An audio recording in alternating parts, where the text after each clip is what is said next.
Hello, welcome to Penguin Classics On Air. This is Elda Roeder, Editorial Director for Penguin Classics. Today's program is on banned classics. Joining us is Nancy Pearl. Nancy Pearl is a regular commentator about books on NPR's Morning Edition. She is the best-selling author of Book Lust and even has a librarian action figure modeled in her likeness. Every year, librarians, booksellers, journalists, and publishers celebrate banned books. Why make such a fuss over banned books? Why should we pay attention? Well, I think the most important thing about the whole notion of banned books is that in many cases, at least when it comes to libraries, they're not really banned. They're challenged by library patrons or community groups, and maybe they're put in a different part of the library, moved from the children's section to the teen section or the teen section to the adult section. But very few books, at least in public libraries, are ever really banned. But I think the important thing about paying attention to banned books, a couple of things.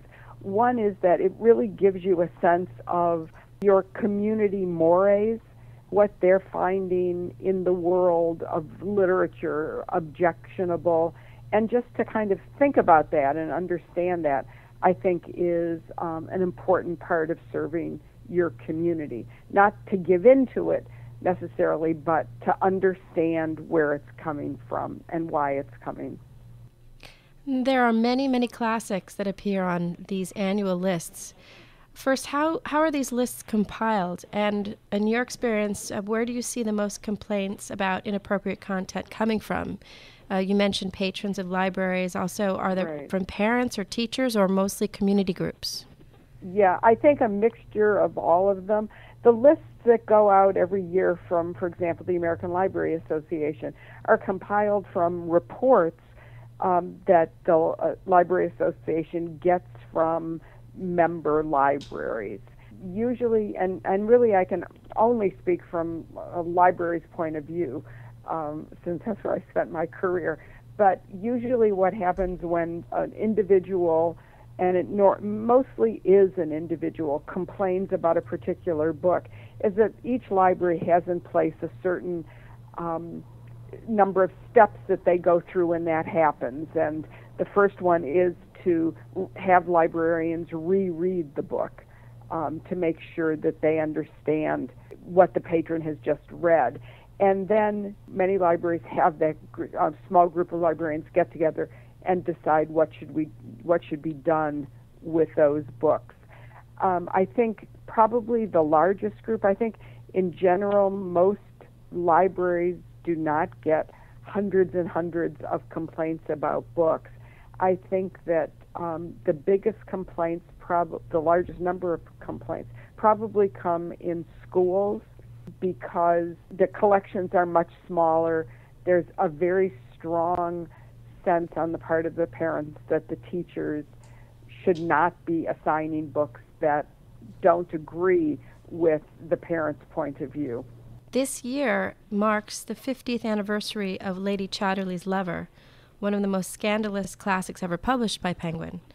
It might be the only Penguin classic that I've heard of that had an acknowledgments page thanking the jurors from the famous obscenity trial. What's the story behind D.H. Lawrence's controversial novel? You have to remember when it was originally written, which was in the late 1920s.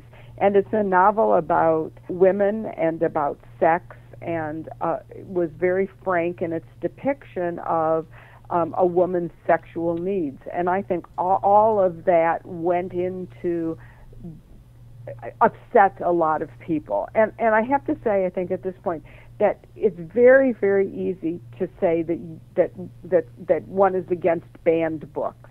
I mean, I am against banning books, and that's an easy thing for me to say. But when a book really hits home, when it touches on something that you're particularly uncomfortable with, for example, it's much harder to say, well, we should have that book. We should not ban that book. And so I think that we tend to take that phrase, banned books, a little too lightly. Mm-hmm. in a way. And so I think that D.H. Lawrence's book, which was pretty much, at that time, people were banning books. I mean, the famous phrase, banned in Boston. But D.H. Lawrence's book was banned all over the world, and it was because of its frank depiction of sex and women especially. And these were things that were not to be spoken out loud, not to be discussed in polite company. And here was a novelist writing about them, and writing very frankly and honestly, and from his particular viewpoint. And I think that sex is still it's not as big a motivator, I think, in many communities for asking a librarian or a school to ban a book, but it certainly doesn't have the same role in readers reading that it did. It's not the trigger issue for many readers the way it was in the 1920s. This is Penguin Classics On Air, and our guest is librarian extraordinaire Nancy Pearl. This program is brought to you by Penguin Books, the publishers of The Slap. When a man slaps another couple's child at a neighborhood barbecue, the event sends unforeseeable shockwaves through the lives of all who are witness to it. Told from the points of view of the 8 people who were present, The Slap shows how a single action can change the way people think about how they live, what they want, and what they believe forever. The Slap, available now from Penguin Books.